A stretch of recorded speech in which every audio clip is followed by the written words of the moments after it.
Adalah seluruh alur cerita film Beauty Hunt Dan. Diceritakan dalam film ini, sebuah keluarga harus terdampar di sebuah hutan yang dihuni oleh suku primitif atau suku kanibal.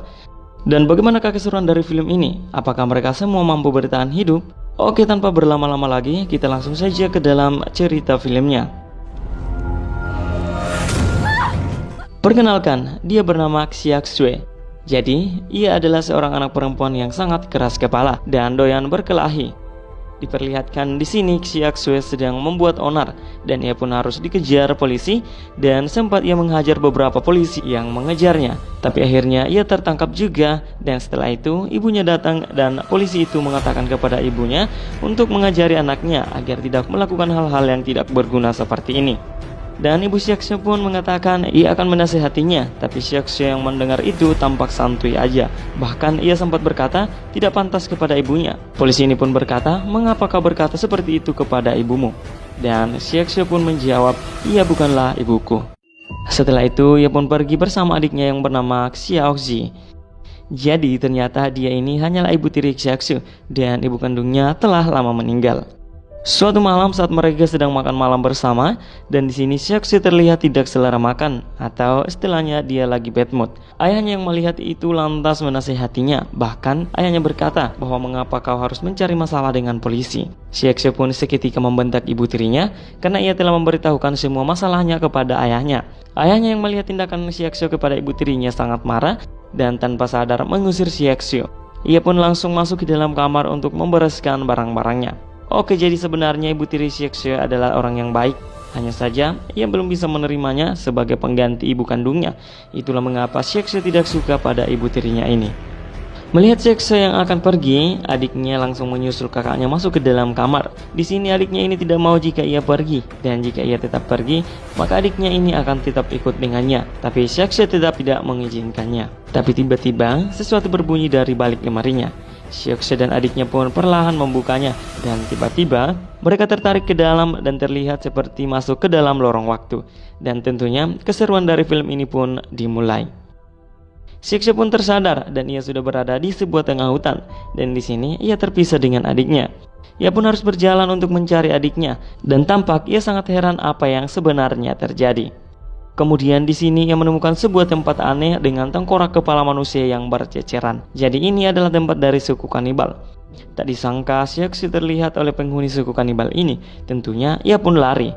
Xiaxue kemudian bersembunyi di balik pohon, tapi ia berhasil ditemukan oleh salah satu suku kanibal itu dan ia pun pingsan. Tapi ternyata suku kanibal itu juga harus pingsan karena kepalanya dipukul oleh seseorang dengan batu. Oke, jadi namanya adalah Hula dan ia merupakan salah satu penghuni dari hutan ini. Tapi ia bukan kanibal, hanya saja ia primitif atau bertingkah layaknya monyet. Sementara itu, ibu dan ayah meriksa ke kamar Xiaxue dan ternyata mereka juga tertarik ke dalam lemari itu. Dan pastinya mereka juga terjebak di hutan itu. Keesokan paginya, Xiaxue pun terbangun dan ia begitu kaget melihat Hula yang tiba-tiba mendekatinya. Saat si Xiaxue ini sedang bingung, ia sedang berada di mana, tiba-tiba datang para suku kanibal tadi dan di sini Hula mengetahuinya. Alhasil, Hula pun membawa Xiaxue lari dan di sini si Xiaxue sempat terjatuh saat sedang berlari. Akhirnya Hula yang melihatnya langsung menggendongnya. Mereka kemudian berhenti karena si Xiaxue mengamuk digendong oleh si Hula. Saat ia sedang menangis karena mengetahui bahwa ia telah tersesat di hutan, tiba-tiba mereka diserang oleh suku primitif. Ternyata ada suku lain yang menghuni hutan ini selain suku kanibal tadi. Jadi suku ini adalah suku tempat Hula tinggal. Terlihat mereka menginginkan Hula mati. Loh, kok bisa begitu? Oke teman-teman, jadi pastikan untuk menonton video ini sampai habis ya, agar teman-teman bisa mengerti seluruh alur cerita film ini. Kemudian di sini Xiaxue dan Hula pun terpojok, tapi tak disangka suku kanibal yang tadi mengejar mereka berdua berhasil menyusul mereka. Alhasil di sini Xiaxue dan Hula berhasil kabur. Sementara itu para suku kanibal itu saling serang dengan suku primitif. Oh ya, di sini kalung milik Hula sempat terjatuh dan ia tidak menyadarinya. Xiaxue akhirnya dibawa oleh Hula ke gubuk miliknya. Ternyata Xiaxue terluka tepat di bahu belakangnya. Ia pun membuka baju untuk memeriksanya. Hula yang tidak tahu apa-apa langsung masuk dan melihat bahu Xiaxue yang terluka. Tapi si Shiksha sempat salah paham dengan Hula. Ia berpikir bahwa si Hula ini sedang berpikiran kotor atau ya istilahnya berpikiran mesum lah. Ditambah lagi saat Hula mencoba mengobati lukanya, Shiksha tambah salah paham. Shiksha pun menendang Hula keluar dari dalam gubuk itu. Namun saat ia telah memakai baju kembali, ia merasakan bahwa lukanya sudah agak enakan. Di sini baru ia tahu bahwa si Hula tidak berniat buruk padanya, melainkan ia hanya ingin mengobati dirinya. Oh ya, perlu diketahui bahwa si Hula ini juga tidak bisa berbicara. Yang bisa ia ucapkan hanyalah Hula. Itulah mengapa namanya Hula. Saat sedang tidur, Shiksha bermimpi melihat semua kejadian-kejadian yang telah ia lalui semenjak dirinya tersesat di hutan ini. Ia pun terbangun dan ternyata adiknya sudah ada di tempat ini. Jadi, adiknya berhasil selamat dan menemukan tempatnya. Tak lama kemudian ia melihat Hula yang tampak sedang tertidur dan menggunakan BH milik Shiksha sebagai penutup mata. Dirinya pun sedikit marah kepada Hula. Sementara itu ibu tirinya juga sudah terbangun, namun sialnya ia terbangun tepat di markas para suku kanibal. Dan tentunya di sini ia dikejar oleh para suku kanibal mesum itu. Di sisi lain adik Shiksha sedang mengajari Hula cara untuk makan yang benar. Kemudian tidak sengaja Shiksha melihat leher Hula yang terluka. Ia pun memberikan Handiplast pada luka Hula itu. Hula yang merasa tidak nyaman lalu memegang lehernya dan tiba-tiba ia bertingkah aneh dan ia seperti sedang mencari sesuatu. Jadi ternyata yang ia cari adalah kalungnya yang tadi sempat terjatuh. Hula pun menuju ke tempat di mana ia berada tadi dan setelah mencari, ia pun merasa sangat bahagia berhasil menemukan kalungnya kembali. Sepertinya kalung ini sangat berharga untuk dirinya. Di sini Shiksha bertanya pada Hula apakah itu penting bagimu? Tapi Hula hanya menjawab hula hula hula. Seperti yang kita ketahui bahwa si Hula ini tidak bisa berbicara manusia. Dan di sisi lain adiknya pun mendengar teriakan dari ibu tirinya. Dan benar saja ia melihat ibu tirinya dikejar oleh suku kanibal. Akhirnya Shiksha memberikan batu kepada Hula dan menyuruhnya untuk menyerang suku kanibal itu. Singkatnya di sini ia berhasil menolong ibu tirinya menggunakan senjata setrum miliknya yang ia bawa tadi. Dan tentunya juga tak terlepas dari bantuan Hula. Adiknya merasa sangat bahagia bisa bertemu dengan ibu tirinya, tapi si Shiksha hanya terlihat diam saja. Secara ia dan ibu tirinya tidak terlalu cocok atau istilahnya tidak terlalu akrab. Mereka berempat kemudian pergi ke pinggir kali untuk mencari minum sembari beristirahat. Kemudian ibu tirinya menceritakan bahwa ia dan ayahnya sama ditarik oleh sesuatu ke dalam lemari milik Shiksha. Kemudian si Shiksha memegang bahu ibu tirinya dan ibu tirinya ini pun merasa kesakitan karena ternyata ibu tirinya ini sempat terluka karena menghalangi pukulan dari suku kanibal tadi yang akan memukul si Shiksha. Akhirnya si Shiksha yang mengetahui itu merasa bersalah dan selain itu ia pun juga sedikit mulai berubah karena ia sudah tahu bahwa ternyata ibu tirinya ini sangat baik padanya. Terbukti ia rela terluka demi dirinya. Saat si Hula sedang bermain air, si Shiksha melihatnya dan di sini ia membayangkan sedang bersama Hula dengan penampilan yang lebih modern. Ternyata diam-diam ia menyukai Hula. Oh iya, di sini ibu tirinya harus menggunakan baju milik Hula karena baju yang ia pakai robek akibat berlari tadi. Tapi gue lihat-lihat ibunya ini lebih cantik dari anaknya. Itu sih pendapat gue ya guys. Ya yang sepemikiran dengan aku silahkan komen aja ya di bawah. Mereka lalu berkeliling di hutan itu untuk mencari buah-buahan yang bisa mereka makan untuk bertahan hidup.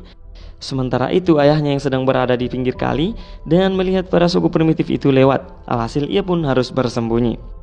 Malam pun tiba, mereka semua beristirahat, tapi di sini sepertinya si Shiksha sudah benar-benar berubah baik kepada ibunya. Terbukti ia memberikan selimut yang ia miliki untuk ibunya. Pertanyaannya dari mana ia mendapatkan selimut itu? Seperti yang kita tahu di awal film bahwa si Shiksha akan pergi dari rumahnya, jadi ia memasukkan selimut itu ke dalam tasnya. Keesokan paginya mereka memutuskan untuk mencari ayahnya. Saat di pinggir kali adiknya menemukan puntung rokok yang tentunya adalah itu milik ayahnya. Lalu kemudian mereka berpencar, adiknya bersama ibunya dan ia bersama dengan Hula. Saat dalam perjalanan, seekor ulat menempel di baju Shiksha. Alhasil dirinya yang ketakutan spontan langsung memeluk Hula. Dan mereka berdua pun saling tatap-tatapan. Tapi tiba-tiba ayahnya datang dan mereka pun berhenti untuk saling menatap. Saat mereka semua sedang beristirahat, Hula mencium bau suku primitif yang sedang menuju ke arah mereka.